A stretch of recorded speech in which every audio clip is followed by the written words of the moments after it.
The Dave Hooker Show. A presentation of Off the Hook Sports. Objective insight, expertise, top guests. Available on YouTube, Apple, Spotify, and the Off the Hook Sports app. Download now for free. Also available on offthehooksports.com. I compute and obey. Now to Dave Hooker. Ready. A lot to get to with Caleb Calhoun. I'm Dave Hooker. We'll discuss Deion Sanders for a moment. Also, is Nick Saban taking over for his coordinators, which is nothing new. And, of course, Tennessee, UTSA, the University of Texas San Antonio, the Battle of the River, the Battle of the River Walk, as it's River versus River Walk this upcoming Saturday at Neyland Stadium. Jimmy Hyams will join us as he does each and every Wednesday. We love that. We'll talk about Joe Milton if you haven't seen on offthehooksports.com. Joe Milton is not exactly the guy that Jimmy has the most faith in, so we will discuss that. Also, Vols to watch for UTSA and 5 UTSA players to watch for the Vols. So we get rolling right now. And Rick Barnes with a contract extension. Caleb Calhoun, how are you, sir? I'm doing good. How are you doing today, Dave? Never better. We begin with 5 Vols to watch against UTSA, and this on offthehooksports.com via Caleb Calhoun.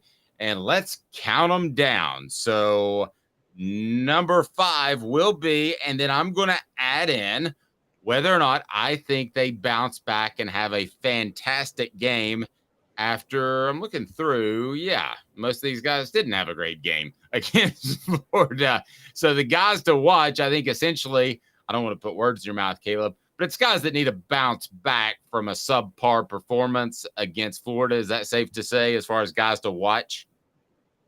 Partially, but it's also matchups, believe it or not. UTSA, the guys who really played poorly against Florida are guys that UTSA is somewhat designed to exploit, which is kind of a scary thought if you're a Tennessee fan. And so they actually have to take this one seriously. All right. But UTSA is not as good as we thought they would be in the offseason. I think you and I would agree with that. They're 1-2 and just lost Army by, I believe, double digits. So I thought they would come in here as a very formidable opponent.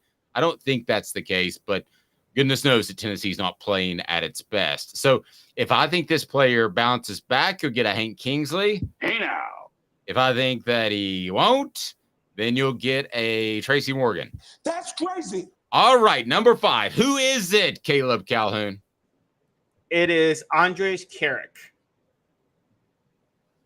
Hey now. I think you will, because Andre Carrick should now be accustomed to playing more with Cooper Mays out and him going into that left guard position as Ollie Lane was forced to move from left guard to center. I think Carrick will play better than he did against Florida when there were all kinds of issues and not being able to move the line of scrimmage. But that was Florida. This is UTSA. So I think he fares well against the Roadrunners. And they're at home, which helps. I think I was between him and Ollie Lane, but you're more tied into this than I am, Dave. I don't know if Cooper Mays is going to go this week or not.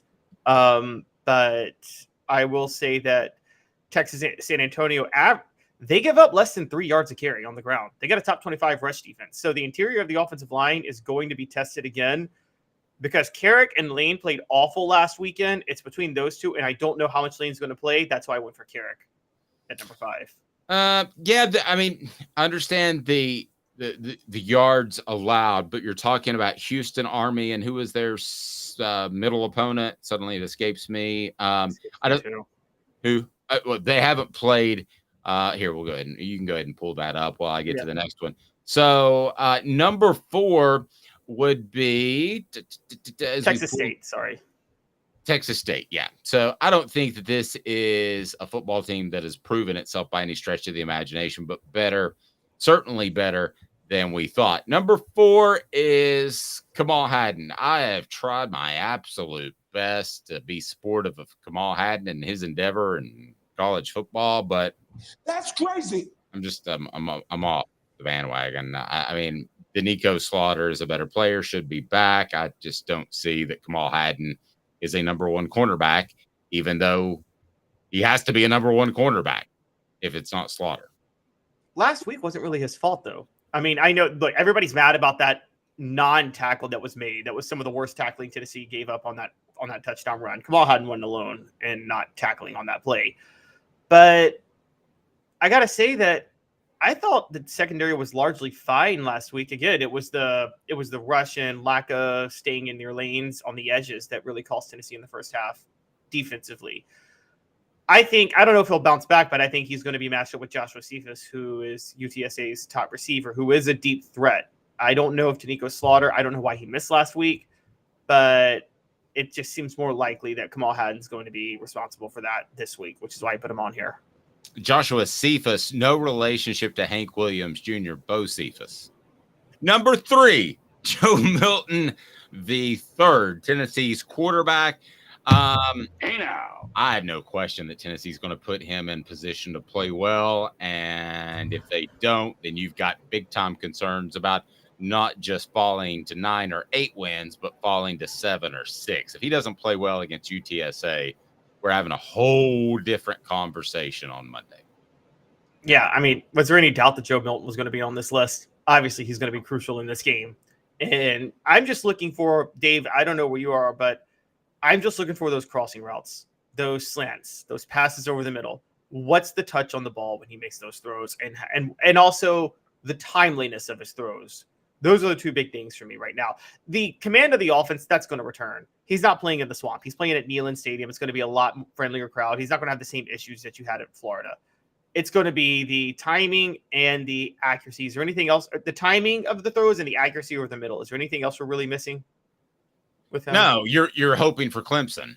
I mean, you're hoping for that performance. And when he got the ball out, as soon as his back foot hit and it was on the mark, and part of his accuracy issues are slow reads. So that's part of the issue. So he needs to get the ball out quick. Number 3 is number 2 is. Wow, Dave can't count. Oh, sorry, you came to me. Sorry, I was just saying Dave can't count. But okay, number 2 is John Campbell Jr. John Campbell Jr. Hey now. I think he plays better because this is a different level of competition. I think it's fair to say he's still getting used to this offense, Caleb. And I also think that John Campbell Jr. has shown me flashes of being very good. So I'm not willing to say that he did have a couple of horrible plays early in the season, and you pointed those out, but I'm not willing to say that he's a bust quite yet as a transfer from Miami. Well, in one way he'll be tested, but in another way it's made for him to show up this weekend. The test is that UT San Antonio, I talked about their top 25 rush defense. They are also 20th in percentage of pass plays that ended a sack nationally. So they're actually really good at rushing the passer. However, their star in that regard, Trey Moore, who has 4 sacks on the year, is out for an undisclosed amount of time. He was a linebacker. So now you don't know what you're going to get. But I still think John Campbell's going to be tested. And look, the tackles are a crucial part of the run game too. So I think John Campbell bounces back too, but either way, he's got to show up. All right. Number 1 is Elijah Herring. And I'm going to go ahead and tell you right now. Hey now.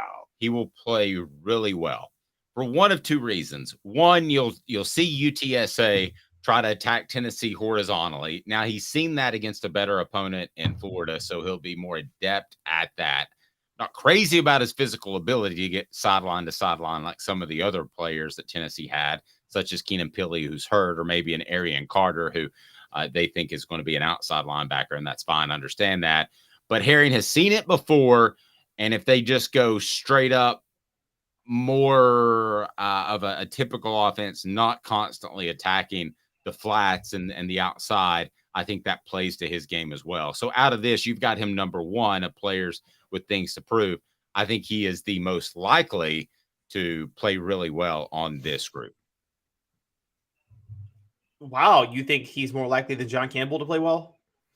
Yes. Out of this group, I think he's the most to play better than last week. Maybe that's a better way of phrasing it.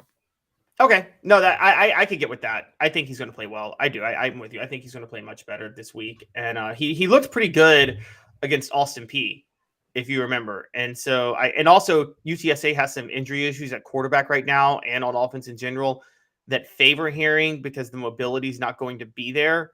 So we're going to come out of this game thinking, oh, Herring could be good. But you're right. I think the big thing is the more experience he has now dealing with the horizontal attack that is probably going to be used a lot more on Tennessee down the road, given the way Tim Banks attacks the quarterback. Yeah, and let's talk about Tim Banks for a second. Tim Banks, I thought, got caught a little bit off guard by the way Florida attacked Tennessee horizontally. But does he deserve a little bit of credit for the adjustments at halftime and what his defense did in the second half when the offense was just kind of sputtering along? I mean, it's hard for me to say credit because I don't think he was the problem much in the first half. I mean, I said from the start, the reason Florida was able to do that is because the offense couldn't build the lead that they should be able to build. I mean, how many times have we talked about this, Dave? Tim Banks has built a defense that plays off the offense. It reminds me, for those who don't remember in the NFL, the mid-2000s, the Colts, yes, they didn't have a good defense. It was never a top 10 defense. But what did they do really well? They rushed the passer. Remember Dwight Freeney and Robert Mathis? They just unleashed them and played a cover two. The whole idea was Peyton Manning will get us a lead. Teams will try to come back and will unleash Dwight Freeney and Robert Mathis and play a soft cover two, and they won't be able to come back. That's Tim Banks. It's not the same scheme, don't get me wrong, but Tim Banks' defense is more vertical stunts, blitzes, things like that, when you know teams are going to try to get the big play to come back and get into the game. Florida didn't have to do that at all in the first half. I think what really happened in the second half was Tennessee just ran the ball a lot better, quite honestly. And that wasn't really the line. I think Jalen Wright just ran harder because he didn't have a lot of help. So that was very fair. Bender of Strings says something that I'm going to disagree with here, Bender, and I appreciate the comment. I don't think that at any point Florida took their foot off the gas. I think that was their game plan, was to keep the ball in possession, whether or not that was the first half or the second half. So I don't think it was taking your foot off the gas. Good morning to all of you all joining us now. If you're in the morning, if you're in the evening, well, you can watch it now. We're non-linear media. So let's take a look at 5 UTSA Roadrunners to keep an eye on. So Caleb, give me number 5 on your list. You got Frank Harris at quarterback. Why is he not number 1? Because he didn't play last week because of an injured toe, and he may not play this week. And if he's not, it's Eddie Lee Marburger who should be on here. But Frank Harris, when he's healthy, is still a really, really, really good, dangerous quarterback. Look, this list was already hard to do. It's harder when 2 of UTSA's best players are hurt. Frank Harris one and Trey Moore the other. Okay, number 4. Number 4 is Kavorian Barnes. He's a running back. He's not averaging 5 yards a carry, but he has 51 carries, 245 yards. And similar to Heupel, Jeff Traylor, the UTSA coach, is going to use him a lot as a workhorse before he can try to churn the deep ball. All right, number 3. By default, because of the fact that Trey Moore is hurt, I've got Danye Taylor at number 3. He's a linebacker safety hybrid. Got 3 tackles for a loss this year, but also watch out, not him, a former Tennessee player, a teammate of Bryson Easton's at Whitehaven, Martavius French, is now at UTSA, who is also playing linebacker. So keep an eye on him. That's if Danye Harris doesn't work out, or Danye Taylor, excuse me. Number 2. Brandon Brown. I talked about UTSA's top 20 rush defense and then being in the top 25 in sacks. Brandon Brown plays nose tackle for them. He doesn't get a lot of stats, but he is the anchor that makes that go. So watch out for Brandon Brown, particularly when, as we've talked about, the interior offensive line for Tennessee last weekend was historically transcendently awful. So, and then you got Joshua Bo Cephas, who was born to boogie. Do you even get my Hank Williams Jr. references? No, sorry, I don't. It's great. There's a message board. Tell me if you get my Bo Cephas references. Joshua Bo Cephas, he was born to boogie, and it's a family tradition that he catches deep passes down the field at UTSA. That's 3 references to Hank Williams Jr., by the way. Okay. Well, he stands at 6'3", and he has 24 catches, 247 yards, and you don't have faith in Kamal Hadden. So it's possible he goes off. So watch out for him. All right. There you go. Breakdown of players you need to take a close look at on Saturday. With quarterback issues, there's no reason the Vols shouldn't go out and beat UTSA significantly. I want to remind you, Apex Apparel Group, design, brand, market your way. Unique products to promote your business with unparalleled customer service. ApexApparelGroup.com. ApexApparelGroup.com. It's time for What the H? And it is brought to you by our friend at Andy Mason, AndyMasonRealEstate.com. Here we go. What the? What was he thinking? Release the hounds. The Dave Hooker Show. Keep cool. A presentation of OffTheHookSports.com. Really thought that Caleb just hit the nail on the head with his column at OffTheHookSports.com. Rick Barnes gets an extension. Let's get into the X's and O's of it. But first, the tenor of Caleb's column was all about this is stability in a program that has not had that traditionally. So how important is stability to the basketball Vols? Be sure to hit that subscribe and like button. We appreciate that. And if you're on a podcast platform, we would love a review. So stability, how important is it for Tennessee basketball? And let me give you an example. When I went to school in the 90s, there were times either because the basketball was so boring under Kevin O'Neal or it was Wade Houston before that, that you didn't know, even being a student on campus, if Tennessee was playing basketball. I mean, it was that bad, Caleb. And you're a little younger, so you caught a much better run. At times, a group that couldn't complete things, but at least you knew when the games were on. But let's talk about Barnes' contract extension, because this basketball program, more than anything, especially now that they've taken Thompson Bowling Arena and called it the quick checkout line brought to you by Food City, they've got to have a good basketball program. I don't know that they have to have a great basketball program, but they have to have a good basketball program, and Rick Barnes will bring you that. Yes. What is I don't know what the phrase is, but, don't make perfect the enemy of good, or good, don't make good the enemy of perfect, or something like that. Because Rick Barnes, let me get this out of the way. He's the most overpaid coach in college basketball. There's not a close second. Rick Barnes is the 4th highest paid coach in college basketball right now, making about $5.88 million a year. His contract is extended through 2027, 2028. The coach is making more than him: John Calipari, Bill Self, Tom Izzo. We're talking multiple Final Fours, multiple national championships. Five, if my count's correct, of national championships with those 3 guys, right? 4. Four. But okay. Close still, and countless Final Fours. Rick Barnes has 1 Final Four, and it was 20 years ago. The reason you do this move from Rick Barnes is because you know what you can. If you're Tennessee, you know what can happen. So let's just go back through history real quick. For those who don't know, Rick Barnes is already the longest tenured coach at Tennessee since Don DeVoe. And Don DeVoe, you probably know more than I do, Dave, but as far as I'm aware, he was, I guess, it wasn't really forced out, but he kind of left under pressure to a certain degree, where it just didn't seem like the fan base wanted him around anymore in 1989. Oh, yeah, he was definitely forced out. He was somewhat of a poor man's Rick Barnes. Okay, so Rick Barnes gets you to the NCAA tournament each and every year, right? Pretty much. Mm-hmm. Yeah. Okay. Don DeVoe is the guy that got you in the talk of being in the NCAA tournament each and every year, except for some really down years. So, no, Don DeVoe it was clearly time to move on. Don DeVoe was the longest tenured coach because Tennessee didn't give one iota about basketball. They looked at football, as it still is, and it's 80 to 90% of the revenue. And at the time, you had Doug Dickey was your athletic director, a former football coach.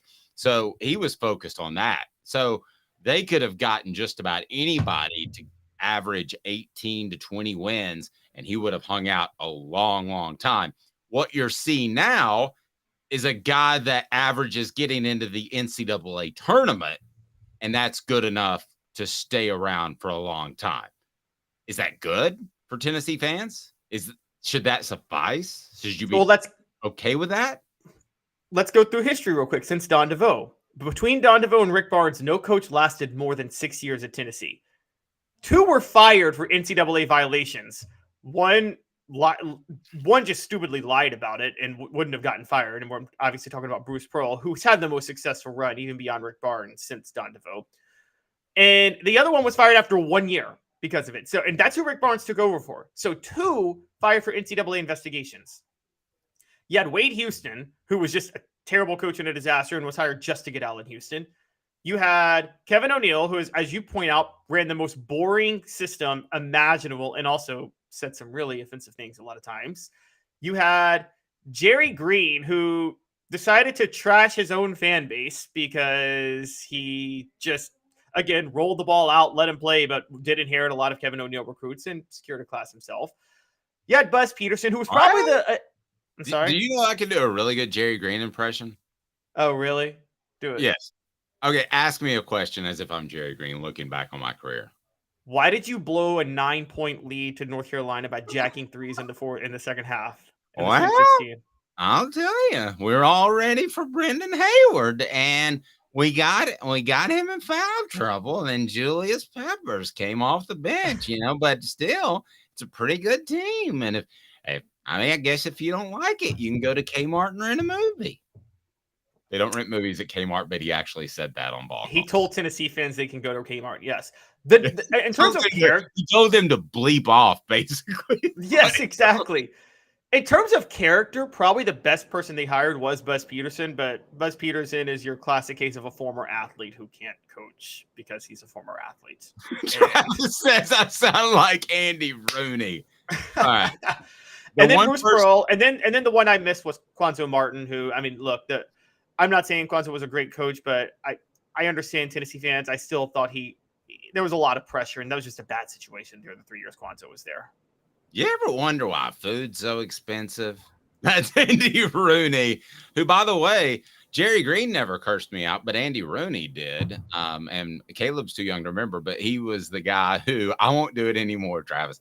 But Andy Rooney was the guy who would basically do the kicker at the end of 60 minutes. So he had like 3 minutes to sound old and rip on young stuff. And by the way, Smoky Mountain Red brings up Buzz was Jordan's college roommate, the best man in his wedding and all that stuff. It wouldn't surprise me if it came out that they didn't even know each other, because you would think Michael Jordan, to help out his best friend and the best man in his wedding, would show up once to help your basketball program. And I covered that entire time, and he never showed up once. Can you imagine Michael Jordan had walked in Thompson Bowling just to watch a practice, what it would have done for Tennessee basketball? Oh, it would have been amazing, but Michael doesn't. Here's the truth. Michael doesn't really like Buzz Peterson, and I'll tell you why. Okay, I've never heard this. I'm super excited. Go. So, yes. Buzz Peterson admitted in 2001 when he was hired at Tennessee that he did not like North Carolina recruiting Michael Jordan. He didn't think Michael Jordan would fit with the team. And Michael Jordan, in his Hall of Fame speech, mentioned players and coaches who doubted him, and Buzz Peterson was specifically named in his Hall of Fame speech. And so Michael Jordan, as we all know, takes things very personal. He feels like Buzz Peterson disrespected him. He feels like Buzz Peterson, Dean Smith, to motivate Michael Jordan, put Buzz Peterson above Michael Jordan on the depth chart initially when Michael Jordan was clearly better. So Michael Jordan genuinely has a level of vendetta against Buzz Peterson. Now, Buzz Peterson's like, hey, we're connected, so we're cool. And, Michael Jordan will be diplomatic and show up for his wedding because Buzz Peterson asked.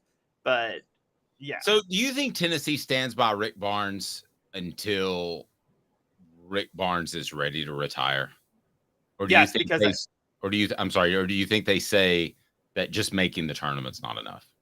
No, I think they stand by Rick Barnes. I don't think you run off for basketball. I don't think you run off a good coach for a potentially great coach who could also be bad. I'll tell you that this was a few years ago. It was about 2016. South Carolina and Kentucky were both in the Final Four. There were two Final Four teams from the SEC. And you had looked at the SEC basketball landscape and there were a bunch of really good, not great coaches, and SEC basketball was thriving and SEC football was horrible because the SEC and football at the time had run off so many good coaches because everybody was trying to have the next Nick Saban. This must have been like 2015, 2016. This was when Gus Malzahn, Butch Jones, Kevin Sumlin, like these were the best SEC coaches outside of Nick Saban, the most successful ones at the time. All right.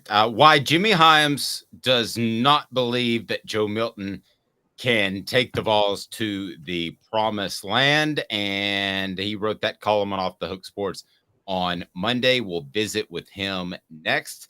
Hall of Famer, longtime sports journalist Jimmy Hyams up next. Why he likes Joe Milton, but doesn't think that Joe Milton's the man. Stay tuned. Caleb Calhoun, Dave Hooker, Off the Hook Sports.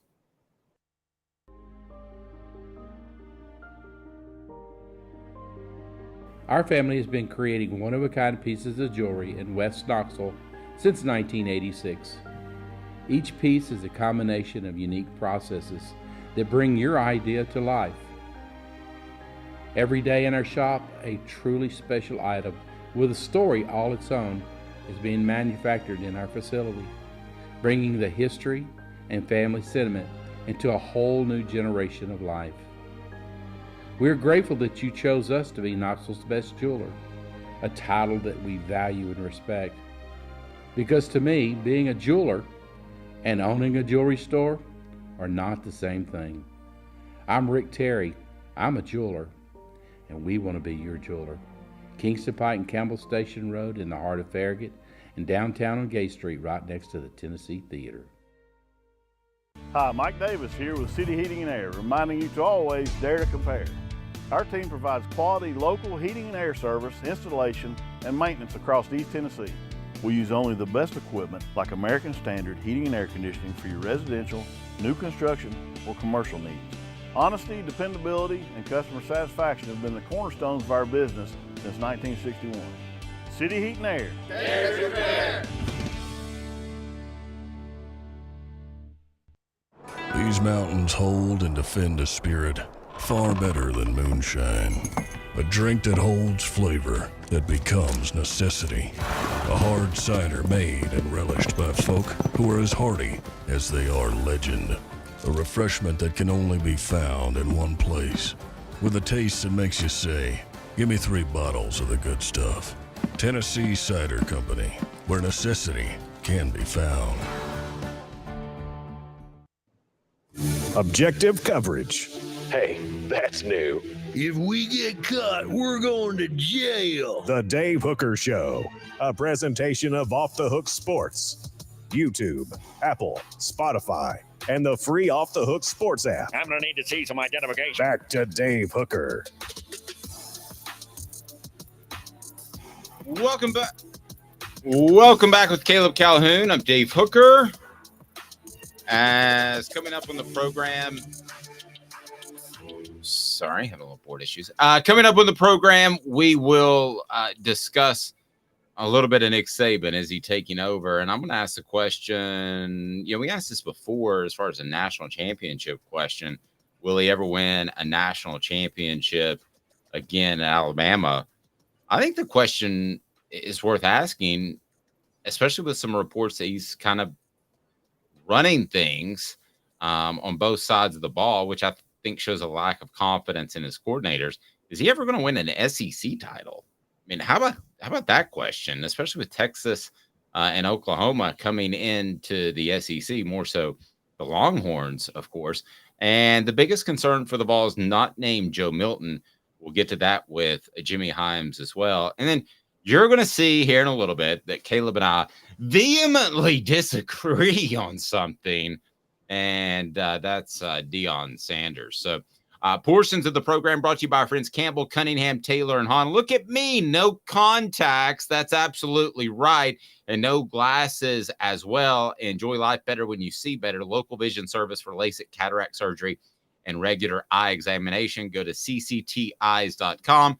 That's ccteyes.com. Or you can check it out right below. Travis says Rick Barnes retires this year. Are we sure we weren't talking about Nick Saban? Oh, were you talking about Nick Saban? Okay.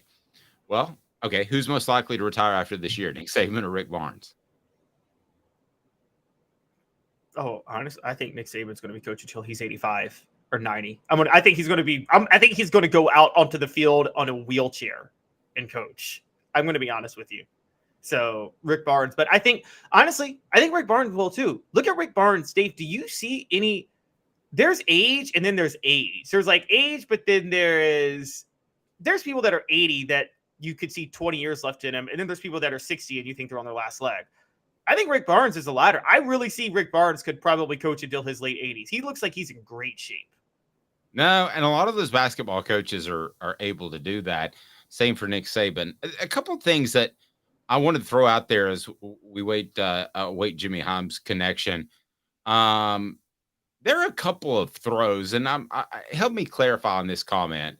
Orange Blood says that dime he threw to Thornton in the second half was beautiful. Need more of that, Joe. I want to make sure that we're talking about the same play. Are we talking about the deep slant over the middle close to the goal line? Is that what you're referring to, Orange Blood?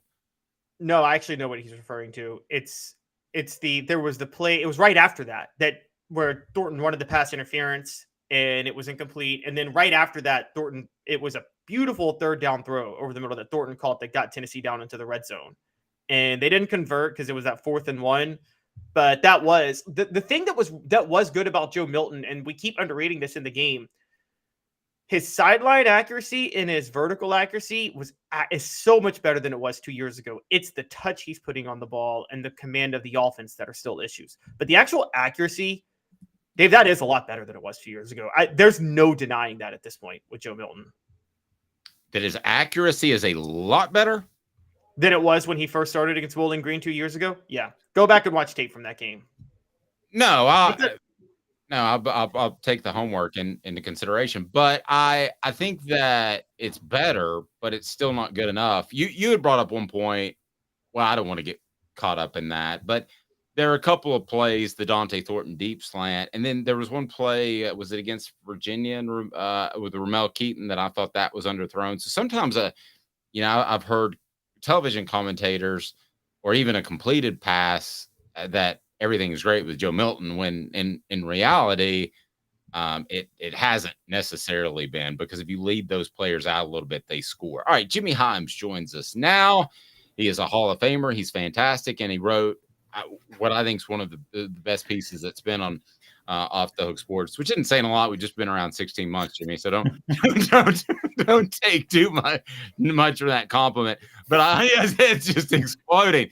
But I thought it was very good. So let's start. Now I want to get into the column specifically, because I felt the same way on Sunday, and it was a perfect timing that you wrote it, because it was better than the angle I had. But what do you think of Joe Milton before we get in depth in your column? And what did you think of his play on Saturday and to this point in the season? Well, I thought his play on Saturday wasn't good enough. I thought he played pretty well against Virginia. I didn't think he played well against Austin Peay. He was 1 out of 8 to start that game. And here was an incredible stat about Austin Peay. We talked about him just throwing those out routes all the time. He didn't throw hardly anything downfield. Tennessee had 228 passing yards. 210 were yards after catch. What does that tell you? That tells you all he's doing is throwing those out. I think he completed 18 of his 21 passes at the line of scrimmage, or right at the line of scrimmage. Here's my concern about Milton, and I like him a lot, and I think Tennessee can average about 30 points a game with him, but they cannot be at optimum efficiency because his skill set doesn't fit this offense. And there are 3 factors that I think are missing. 1, he doesn't run the ball very well. Secondly, he doesn't throw the ball very well on the run. And third, he does not make the quick decisions necessary to run this offense. So those are the 3 concerns I have. Now, again, they can average 30 points. They can win 7 or 8 ball games with him, but they can't win 10 or 11 with Joe Milton, in my opinion. Jimmy, to further bolster your point, I was told by somebody within the program that the game against Clemson, it was actually surprising how accurate he was on those slants and dig routes that we talked about that I thought he could make hay on after watching that game. But I was told right before the season, that was the surprising thing. They didn't think that he would actually go out and perform like that. So if he can't hit on those balls and Tennessee can't run the ball without Cooper Mays, defenses are going to play back. And I think we saw that against Florida. So what's the answer? Well, actually, I think some defenses, you said they may play back. Mm-hmm. I think some defenses may press the wide receivers to take away those quick outs. That could be the next evolution. Great point. Bubble screens. And so, and here's the other part of that. How many times under Hendon Hooker did you see them have to call a timeout to avoid delay of the game? I don't remember that. But with Joe Milton, you had to do it twice on the first series of the third quarter. There's some communication problems there. How much of that is not having Cooper Mays at center? I don't know. That's hard to gauge. But I also think it's a concern about Milton being able to process things quickly. And I thought, this is just an observation, nobody told me this, I thought watching that game with the play calling, they didn't look like they trusted Joe Milton. Completely agree. Yeah, we got to do this, got to do that. But we can't throw the whole book at Florida because we don't trust Joe Milton to do the right thing. And so I think they got pretty conservative with their play calling at times. Jimmy, I've been on I haven't blamed the play calling too much just because I actually thought a lot of because Heupel's offense is so dependent on being able to establish those 5, 6, 7 yard runs regularly if they're going to be able to do what they need to do offensively. What I do start to criticize Heupel for, though, and I want to know your thoughts on this. Look, to me, it looks worse and worse by the week that Josh Heupel ever considered Joe Milton over Hendon Hooker, because it's obvious to anybody with eyes that Hendon Hooker is so much of a better quarterback. And I just have to think, isn't that a long-term problem of Josh Heupel, the talent evaluator? Because there's no debate. Hendon Hooker was, and I said this from the start, ask Virginia Tech fans about losing Hendon Hooker, ask Michigan fans about losing Joe Milton. Virginia Tech fans were much more on Hooker's side than Michigan fans were on Milton's side. And Heupel, I think against the will of the team, went with Milton at the beginning of 2021.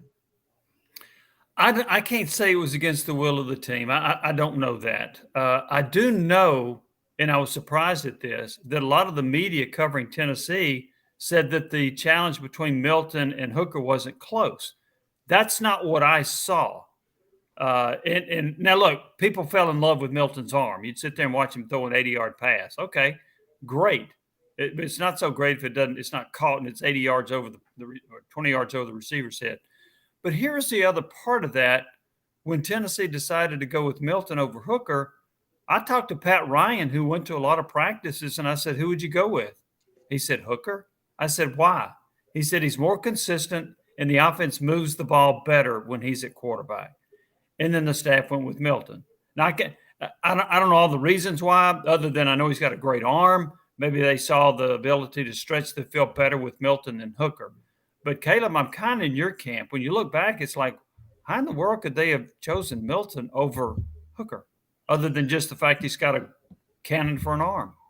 Yeah, and one of the things that we can't pin on Heupel is that we saw during the season, and Smoky Mountain Red posted this, we saw during the season, Hendon had that killer instinct, and he would get mad when he would get hit. And I don't want to read too much into a post-game interview because you've got the rest of the season to play for. But to be honest with you, I watched it 2 or 3 times, and it just seemed like to me that Joe Milton was like, everything's going to be okay. No big deal. Just lost to Florida. I mean, that's your SEC rival, and you're a 7-point favorite. Jimmy, that's a big, big deal. To me, yes, it is a big deal. And Tennessee, I thought, would win the game. Now, I didn't buy into this double figure stuff, and somebody picked Tennessee 41-13, which I thought was crazy. I thought it'd be a close game. I thought Tennessee would win by 7. I picked 27-20. But with Milton, I wonder if he's struggling and figuring out how he's supposed to act after a game, because, man, I'd be ticked off. But maybe he's like, okay, I don't want to show panic because I don't want the rest of the team to show panic. But still, I mean, a little bit of anger, a little bit of emotion. I I don't think that hurts you to do that, to show that you're disgusted with the way the game went. So maybe he's struggling to find that role of a leader, or maybe that's just his personality. Oh, well, we lost. Let's go to the next game. I would struggle with that if I were a teammate or a coach. I would be so – I think I would be so mad. It's just we're all wired different that every answer would be about 5 words long. And the media would be mad at me. I'd be fine. I want to get on the plane. And that's just how I'm wired. Caleb, I want to get to you too. But the obvious question, Nico was the number 1 quarterback in the country. Big reason why people are excited for him. Actually, he was number 2 behind Arch Manning. But nevertheless, he's the highest rated prospect that Tennessee's ever gotten. They didn't have it around for Peyton Manning. So, Jimmy, let me throw at you what I hear. I hear they love Joe Milton, that aside from an injury, there is no way they would turn to Nico. But obviously there has to be some sort of threshold. Do you think Nico is even in the cards at this point?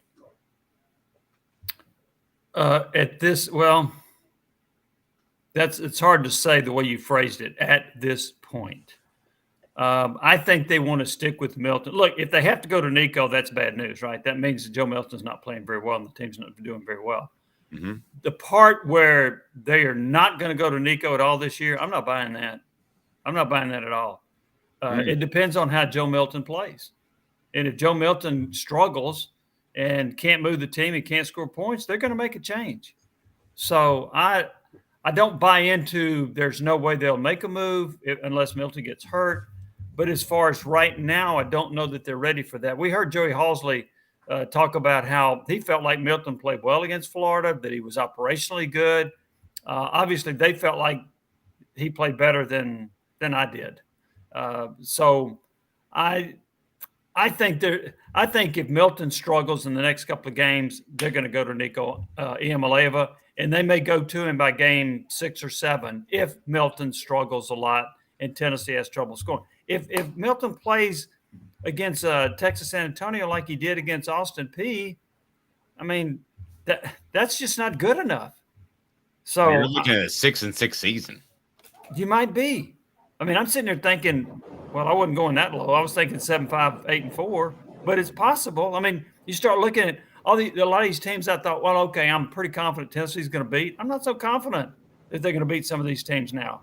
So I think it brings a lot more losses into the equation. Yeah, Jamie, it's funny you say that. I went really high for Tennessee this year because I was basing it off what everybody in connected to Tennessee was saying by Milton. And that's went against every instinct of my life. I've always gone by my eyes on the field, not what people say in practice. I thought you were going based on that big win over Clemson. Which I think you might be more on my side now that game didn't actually happen. It happened. I just don't think it had anything to do with this year. Speaking of Clemson, one of the comparisons I draw into Tennessee, and I want to know your thoughts on this, Jimmy, is that I think they're kind of in a transition year like Clemson specifically was in 2014. If you remember, Taj Boyd really helped build Clemson up under Dabo, similar to what Hendon Hooker did for Tennessee. And then Deshaun Watson, whatever you think of him personally, and I don't think highly of him, took Clemson to the next level. And in between that, there was that 2014 transition year where Cole Stout was the quarterback. Do you think the Tennessee coaches, and it's possible that they're seeing this year as a transition year from Hooker to Nico, where Joe Milton's the quarterback? Well, he can keep them above water, 8, 9 wins, whatever, and then they can really just turn it loose next year? I don't think that's the way they viewed it. I really think they believe that Joe Milton would perform at a level that could help them win at least 9 games. I think they felt that way. Now, there's some other pieces of this equation. I mean, the receivers haven't played at a high level. The offensive line hasn't played very well. The secondary can't tackle. So you've got some other issues. But, Caleb, I really think the coaching staff has more – I would say this. They seem to have more confidence in what Milton could do than what we do. So I don't think they looked at this as a transition year. Yeah, we'll just kind of suffer through Joe Milton until Nico's ready. I think they felt like Milton was good enough to get them to 9 or 10 wins. I agree with that. Portions of the program brought to you by Herald Group Security Solutions, leadership experience, specialization, addressing problems through unique mission-specific mitigation techniques, also making your children safer one school at a time. If your child goes to private school, go to your administrator, mention heraldgrp.com because they undergo 60-day training for their security, and we're looking to get that available in public schools as well very soon. It is time for Four Downs. It is brought to you by our friends at Zen Sports. We'll tell you more about that as Zen Sports is bringing the cash back to gambling. Download that app. Use the promo code HOOK, but I'll tell you more about that as we get to Four Downs, which is right now with Jimmy Hyams and Caleb Calhoun. Four Downs. 4 questions. 4 answers. The Dave Hooker Show. Four Downs. A presentation of offthehooksports.com. Okay, so that's where we stand on Joe Milton, but I don't think that saying it's all Joe Milton's fault would be accurate. So what's the biggest concern for the Vols not named Joe Milton? That'll be Four Downs as we get to that right now. And Cooper Mays may not be on the field, but he is in my drop board. So, Coop, what should people do? Cooper Mays here. Hit like and subscribe. And what down, Coop? Coop here. First down. There we go. Tennessee's defense, missed tackles and out of position. So, Jimmy, I will ask you as far as a concern, huge, somewhat, or they'll be fine? Huge concern. That lack of tackling, the lack of effort in tackling, what you saw at Haddon, that's ridiculous. It's kind of funny. Somebody said, I've seen cornerbacks do bump and run, but you're not supposed to bump and run a running back. So I just not supposed to bump and run away either. Yeah. And then fall down. I just don't think the secondary is all that good. They haven't faced a real good passing team. Florida's not a real good passing team. They're an above average passing team, and they shredded the secondary, in particular on third down in the first half. And then the secondary is not very good at tackling. Now, Danico Slaughter did not play. He's probably the best tackler. I was told in the aftermath that he had an injury of some sort, which was undisclosed. But I have big concerns about this secondary going forward. I don't think they're really good in coverage and not very good at tackling. And so when a running back or a receiver breaks loose, I'm not real confident that the defensive back is going to get them down. Caleb, missed tackles out of position, huge, somewhat, or they'll be fine as far as a concern on your end? I'm actually going to break with Jimmy. I'm going to do the reverse on this one. I'm going to think they'll be fine on this one. I think Tim Banks' defense, we've talked about it, is designed for a vertical attack that plays off the offense getting a lead and teams being desperate, and the offense never put them in a position to do what they're supposed to do in the first half. And that one run was ridiculous. I mean, it wasn't just Kamal Haddon, by the way. I forget who the linebacker was that tried to tackle him with his backside. I've never seen that one before in my life. Okay. I thought that Lil Jon song, back it up. I thought that was going to come on because it looked like that's what he was doing. But Jimmy, if it makes you feel any better, I don't know who Lil Jon is either. I've heard of him. I just don't listen to his music. You go. You're talking to the guy who's listen to Get Low. I'm not going to sing the lyrics to the song out here because everybody my generation should be ashamed of ourselves for liking that song. I'll be the first to admit it. But yes, it was a very catchy song. But yes, that was embarrassing. But I do think Tennessee's defense is not designed for open field tackles and wrapping up. It's designed to create havoc with a vertical attack that really forces errant mistakes by the quarterback and the backs in general.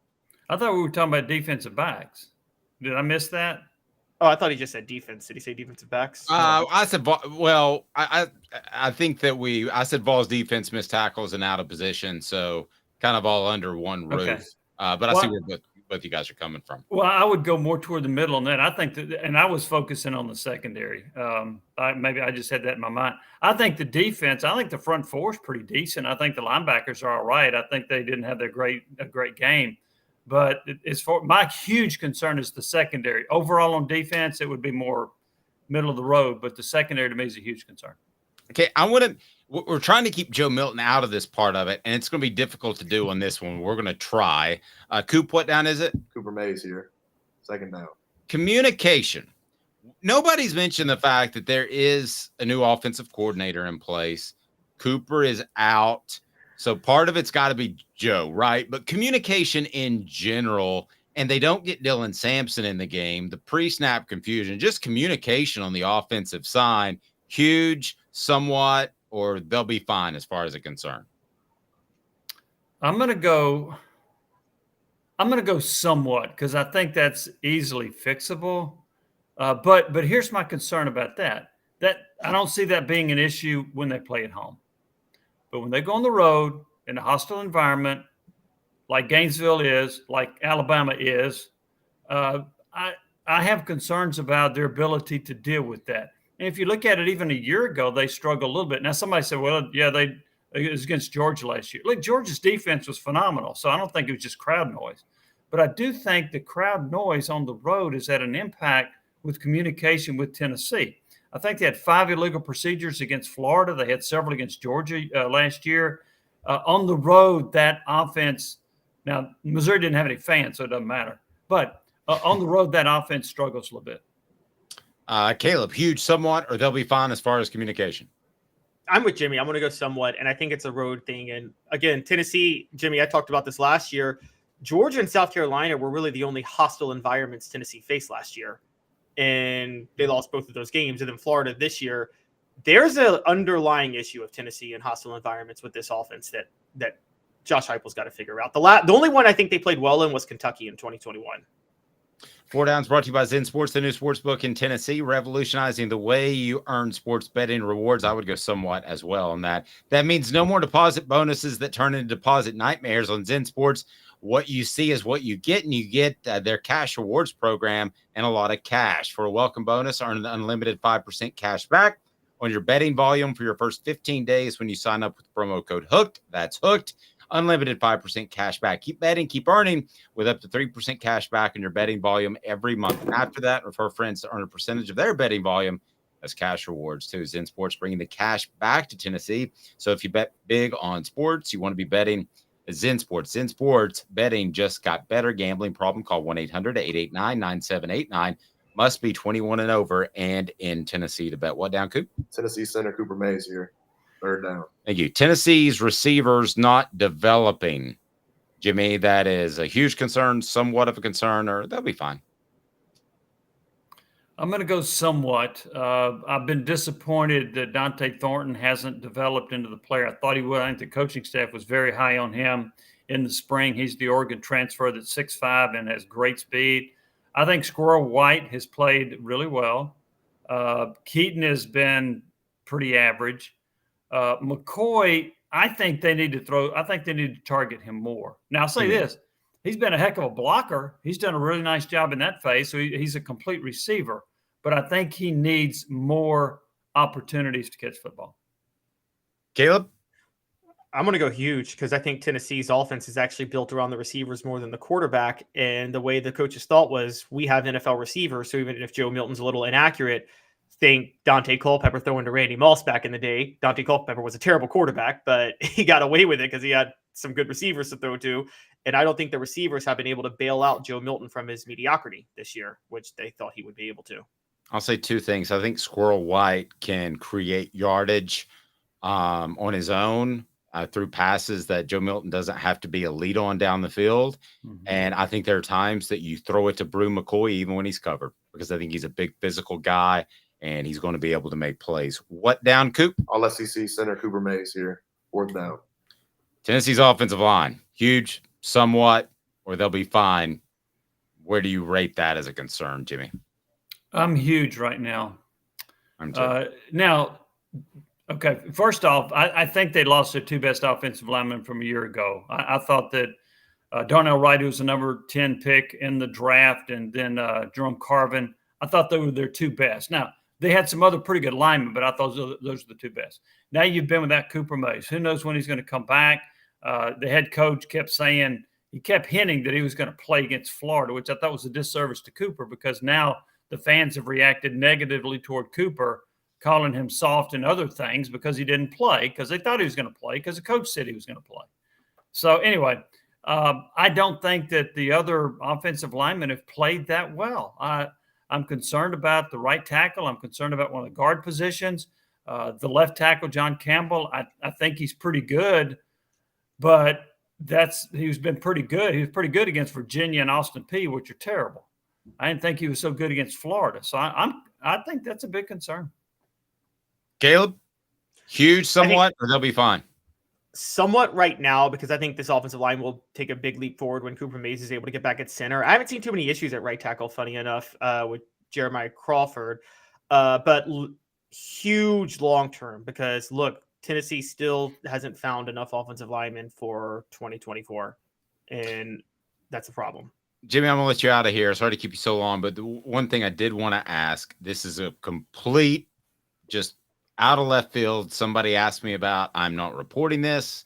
I'm not even saying that it's a realistic possibility, but somebody close to the program, not within the program, did ask me, have you heard anything about Cooper Mays undergoing another procedure? I have not heard about him undergoing another procedure. Okay. I mean, I think a lot of us know what it is. I've actually heard so many people say it. I don't know if anybody's been reporting it. I haven't, out of respect for Cooper. And I heard you, I think it was on Football Finals, that you didn't say it. So you're my mentor, so I followed your lead. Yeah, well, my hands are tied when somebody tells me something off the record. But when I hear it from 5 or 6 other people, then, I mean, he had sports hernia surgery. That's what happened. That's why he's out.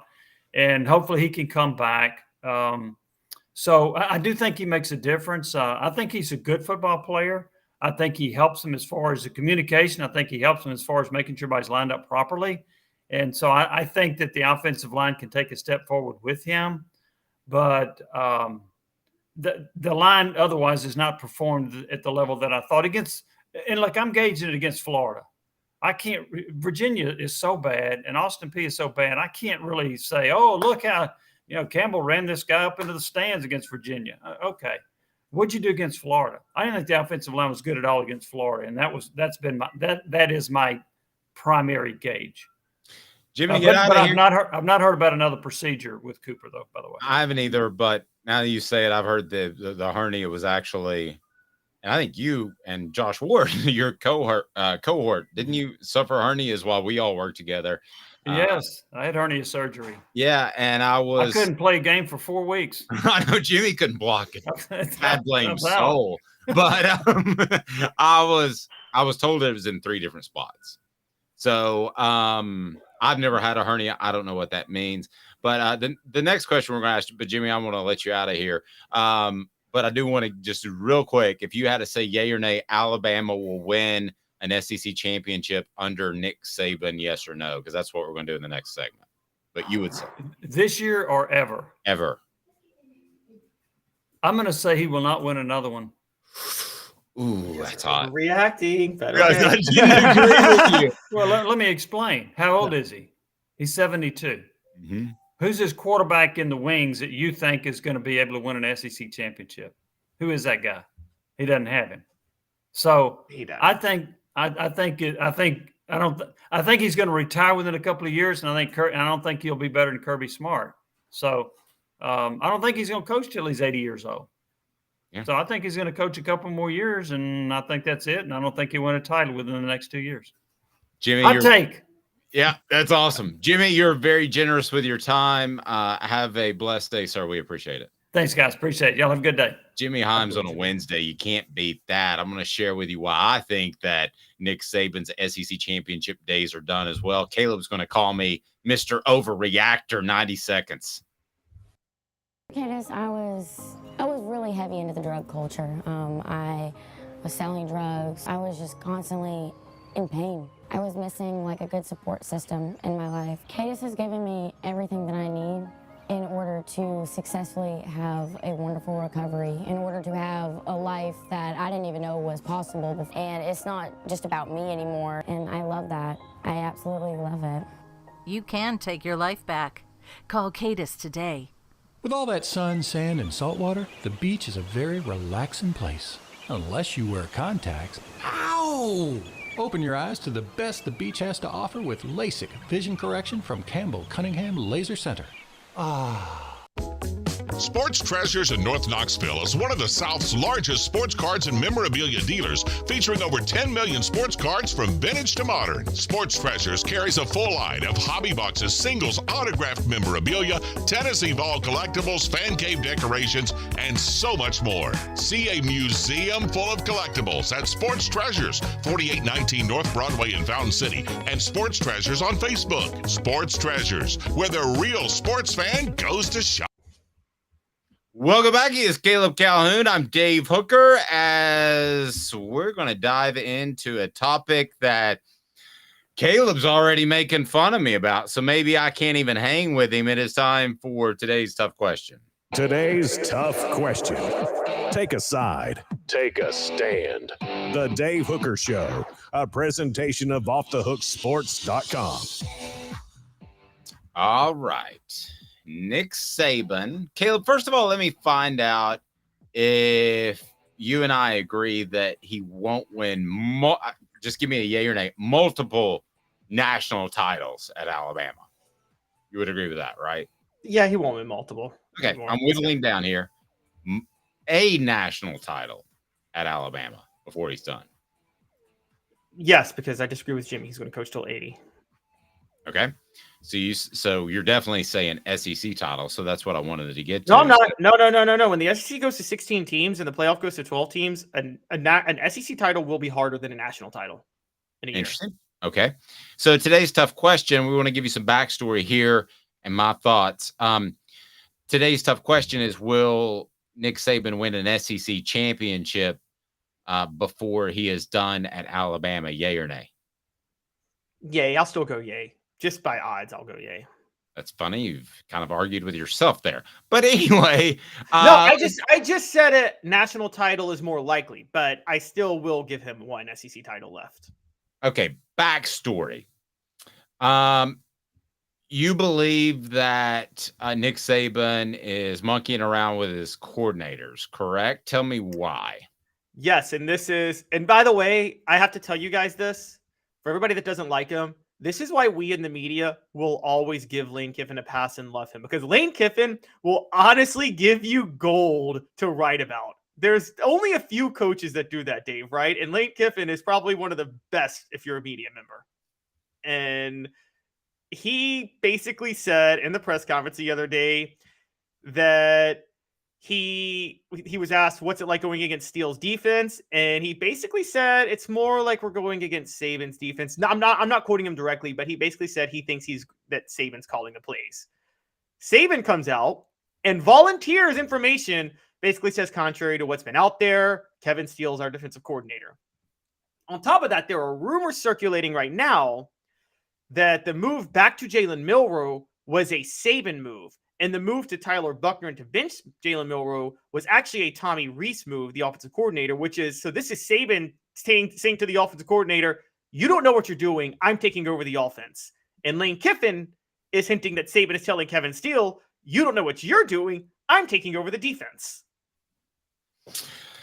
Okay. We agree, but I think you think he'll win another SEC title. I don't, because Texas is coming into the conference, and I don't think he'll ever be better than Kirby Smart. And I do agree with Jimmy. I think he's got 2 to 3 to 4 years in him, as opposed to you're saying like 8. Now, if you're right on the 8, I'm totally on board with you. He'll win a national title, okay? Because he will adjust from what I think has been a bad adjustment in going backwards in football, and that's controlling the football and playing great defense. I know it's working for Kirby Smart. But he has had a very special run of quarterbacks. You can name them off: Tua, Jalen Hurts, Bryce. Yeah, Bryce Young, Mac Jones. You can go on and on and on. That's a special run. That's not going to happen very likely for any program in the nation ever again. And historically, it's insano. It's even better than when Tennessee had Peyton, T, Clausen, Ainge. That was a great run. You would take those 4 right now. But and you forgot about Heath Schuler before Peyton. Right. slight couple years in between because of the transition. But you're right. That was a special run. But you take the guys that we just mentioned at Alabama over that. So I think there's some luck to that. I don't think you'll have that again. That's point A. Point B, I think he's always monkeyed around. I've talked to a coach that was on his staff, and he said it wasn't unusual to come up and take the offensive game plan. Now, they run the same plays. It's not like he's ripping up the plays and say, no, rip it up on a Thursday night and say, we're going to do this instead. And it's worked for him. But here's why I don't think he wins another SEC title, because I don't think he coaches as long as you do, and we'll find out. We've all speculated on that. I also think that he won't have the run of quarterbacks. I don't know who his next great quarterback is, and I don't necessarily think he's on the roster right now. And he doesn't seem to think so because he's played basically all of them for a little bit to see how they do. And now he's going back to Jalen Milroe. So, and the other thing is, I think he's gone backwards in time a little bit, whereas you have to have an offense that's somewhat explosive or the most dominant roster in the nation. There's only one team right now that has the most dominant roster in the nation, and they wear red instead of crimson. It's Georgia. So I don't believe that he will win another SEC title. And I'll add to that with Texas coming into the SEC. So portions of the program, including today's tough question, brought to you by Andy Mason, AndyMasonRealEstate.com. He's my realtor. He should be yours. Best prices and service in the biz. That's Andy Mason, AndyMasonRealEstate.com. Check him out. So, Caleb, digest that for a moment. What I just said, call me crazy if you like. Okay, there's a lot to unpack. Tracy Morgan always does, that's for sure. That's crazy. So, you say Nick Saban went back in time. I agree with you. Now, I'm going to ask you a question real quick. Now, you say he monkeys around a lot. You're more tight end because of your years reporting than I am. Do you think this is more than usual, though, with Tommy Rees at least? Do you think he's decided, Tommy Rees, you suck after 2 games, or you're terrible, I'm taking over, you don't know how to call plays? I think it's more than it was with Lane Kiffin. Or Jimbo. Okay? Or Jimbo, yes. I think other than that, it's pretty much status quo. Okay. On defense, I agree with you. It's always been Nick Saban's defense, right? Nick Saban has always ran the defense. Yes. Yes. And okay, so here's one of the things that's kind of interesting. And this is on a broader take. And stay with me here. Have you seen what Baltimore's doing in the NFL right now? Mm-hmm. They're looking really good. And Lamar Jackson looks like an early MVP candidate. Who's their offensive coordinator? Help me. Todd Monken, who was at Georgia the last 2 years. Right. I think Nick Saban, yes, he went back in time. I think Kirby Smart went back in time too with Mike Bobo. And what I'm saying is we underrated how great of an offensive coordinator Todd Monken was at Georgia last year. Agreed. And probably underrated Brian Daboll at Alabama. Oh, absolutely. Absolutely. We underrated both of them. And I think Nick Saban went back in time. Here's where this is a rare mistake by Nick Saban. He went back in time based on a media narrative that wasn't true. The media narrative was that Kirby Smart was winning national championships the old Nick Saban way, which was a simplistic offense and all defense. No, that offense was very, very, very cutting edge. Go back and watch the motions and the plays Georgia ran. Dave, we saw Georgia play Tennessee, covering Tennessee, and Georgia just overwhelmed Tennessee on the offensive line, and that was just a different game. But Todd Monken is a very creative offensive coordinator, and Tommy Rees is not. And I think that's an overreaction. I think Tommy Rees is going to be out of there in a year, and Nick Saban will find a better offensive coordinator. Now, Kevin Steele, that is totally a Nick Saban's like, I'd rather just run the defense. For those who don't know, Kevin Steele is actually not a bad defensive coordinator. For people who bring up the 70 points with the Clemson game 10 years ago, I'm going to expose something that I'm a little uncomfortable because we don't know all the details, but Kevin Steele has once every 5 to 10 years what we might call a mental lapse in a game. He was coaching at Carolina one year. No, he was coaching a defensive coordinator at Auburn, I think, one year, and pulled out an old playbook from Carolina in the middle of the game to call that. I think that was the game. It happens once every 5 years, and it's something that just, I don't know what happens when he does it, but it does happen every now and then. I think Saban brought in Kevin Steele knowing that outside of that, Kevin Steele can coach defense and Nick Saban can be the guy to call plays and take over when things go rough. I think Nick Saban is actually more on a mission and on a tear. I think Nick Saban was very frustrated about Georgia the last 2 years. He dominated on the recruiting trail, and Nick Saban has decided, I want guys that will run what I want to run, but I want to fully take over this team. I'm so driven right now. I'm going to do everything. I'm running everything until I get another national title. I think that's Nick Saban's. I think he's working harder right now than he's ever worked before. And for people who compare him to Bear Bryant, because I saw that people say he's older than Bear Bryant was one of the most out of shape 65-year-old men in the history of college football. I mean, the guy was famous for smoking a pack of cigarettes, leaning up against the goalpost before a game, and was quite the drinker. Yes. So yeah, these are two different dudes. Yes, exactly. Nick Saban is the most driven. He works 20 hours a day. I think I work hard with what I do. Nick Saban doesn't stop working all the time. And everything I've read is he's been, people close to the program talk about he is more driven than ever before. And I think he hired coordinators basically in name only this time. And he wants to run the entire show, do more work he's doing more work than any coach in football right now. All right. Changing gears. Deion Sanders, a smokescreen. You say that he's a smokescreen because he didn't remember a player's name. All right. Yes. So I'm going to let you make your case, and then I'm going to show you why you're wrong. Well, But let's pull this up first. Here is Deion Sanders talking to the media when he forgets one of his players' names. Yes, this is so for context.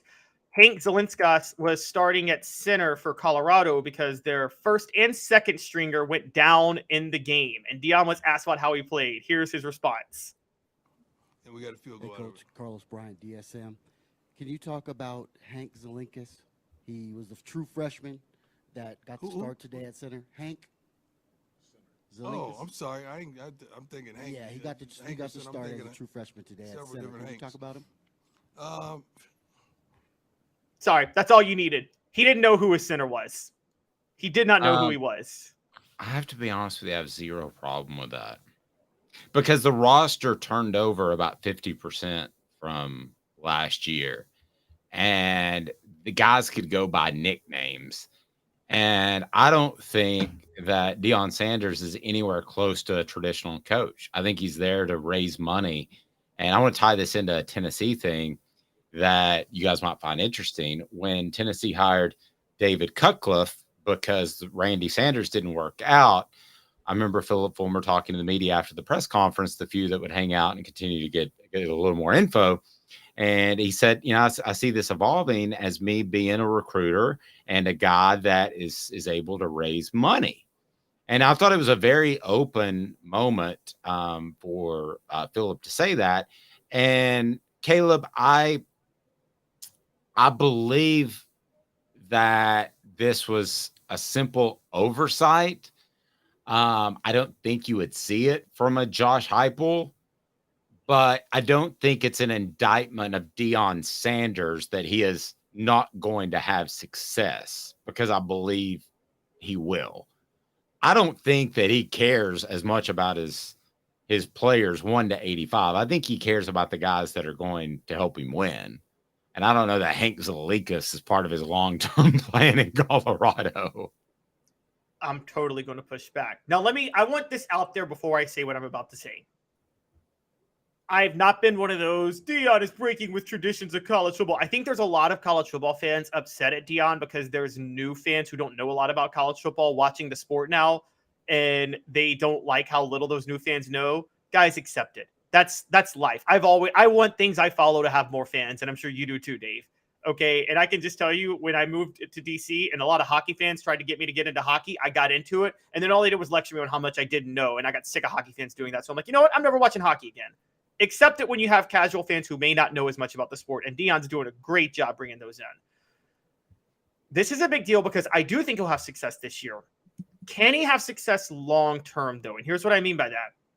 Deion is having success because Sean Lewis and Charles Kelly are doing a heck of a job as offensive and defensive coordinators, and then he can just go out on the recruiting trail and sell the program and sell Colorado. Great. Philip Fulmer knew every one of his players. I mean, I remember he knew him, and he knew them personally. I mean, I think the best thing about Philip Fulmer is, for the most part, he really tried to develop a personal connection with every single player on Tennessee if he could, even if he wasn't going to coach them on the day-to-day practices. And with Deion, I'm not talking about scandal here, but I am going to go here. It reminds me a lot of Joe Paterno at Penn State, who did not even coach Penn State the last 10 years, who got credit for a win at against Tennessee, where he sat in the press box with his foot up on the table and just watched the game without even wearing a headset, and he got credit for that win. Joe Paterno, I'm going to question if he ever coached a game in his life. He should have all his wins removed because he didn't actually coach. Okay, he just watched the game as a fan and hired staff to coach. And I have to be honest, I'm seeing that in Deion Sanders. And I don't think that's a good thing.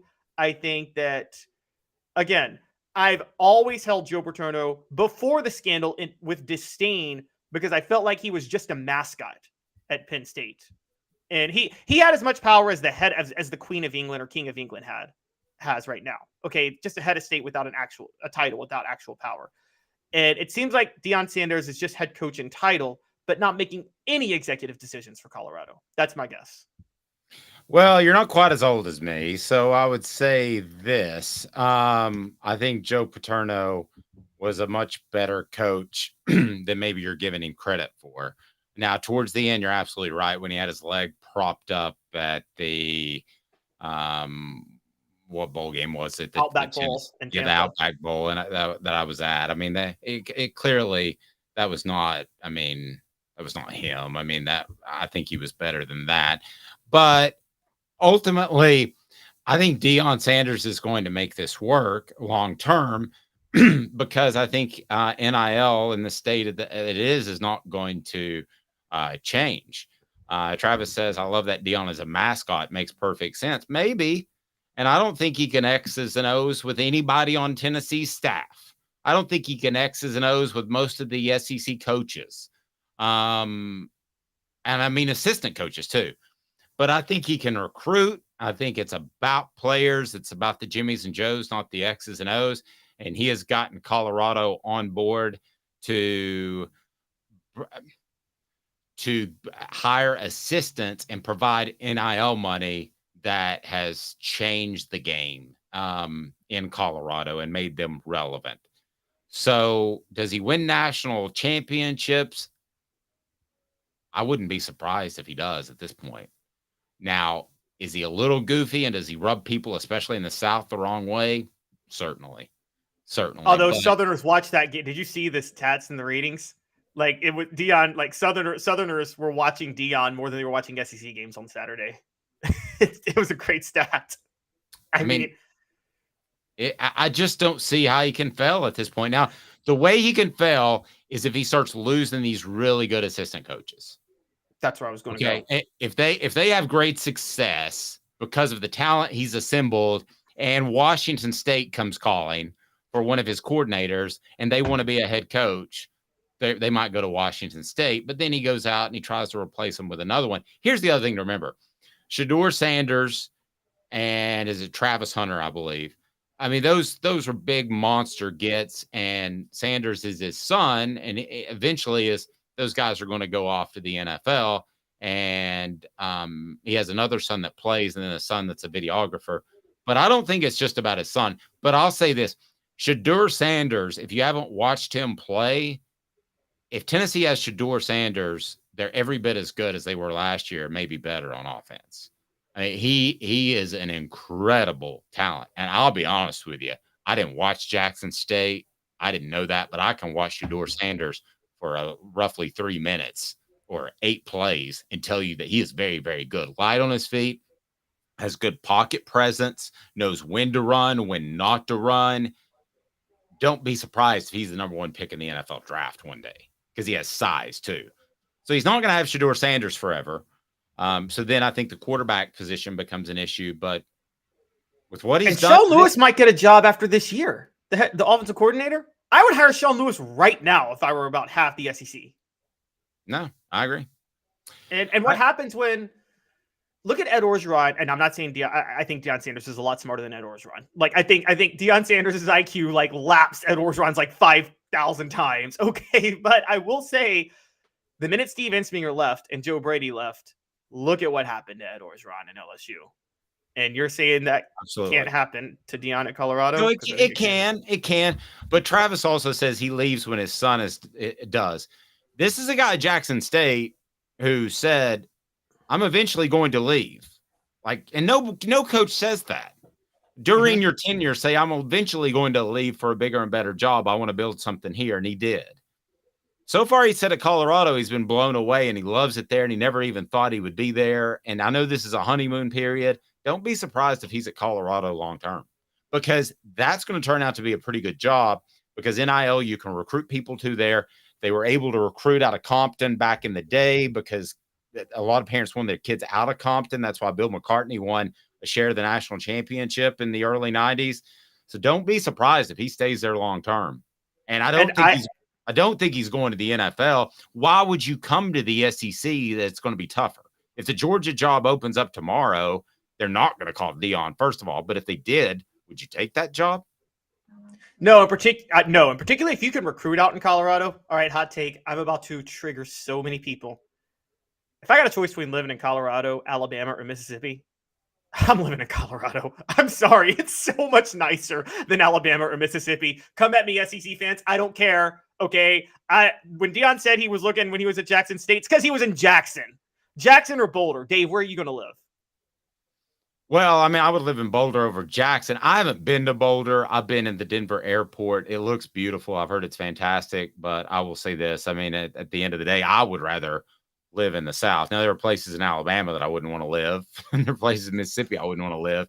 But as a whole, I would rather live in the South. But there are a lot of people like you, and I think he's been genuinely taken aback with how nice it is. He's Caleb Calhoun. He's a Southern boy. Well, he is, and I don't think he'd take the. Let me backtrack on something I said. I don't think he'd take the Florida State job because I think they kind of stiff-armed him when he expressed interest. I think he'd take the Florida job out of spite. And then Tennessee has to worry, because if Deion, with his recruiting ability, recruiting Florida, then I will say Tennessee's got, like, everybody will line up for that job as an assistant. He's Caleb Calhoun. I'm Dave Hooker, Off the Hook Sports. It is weekdays at 10 a.m. Hit like and subscribe. Share it with your friends. Tell a friend. Leave us a review on our podcast channels. We appreciate it. Have a fantastic morning, afternoon, evening, whenever it may be. Smoky Mountain Red said Boulder to Gainesville. That is a great point. The personal enjoyment would not be the same in Gainesville as it is in Boulder. Have a fantastic day, evening, morning, afternoon, whatever it may be when you're watching. He's Caleb Calhoun.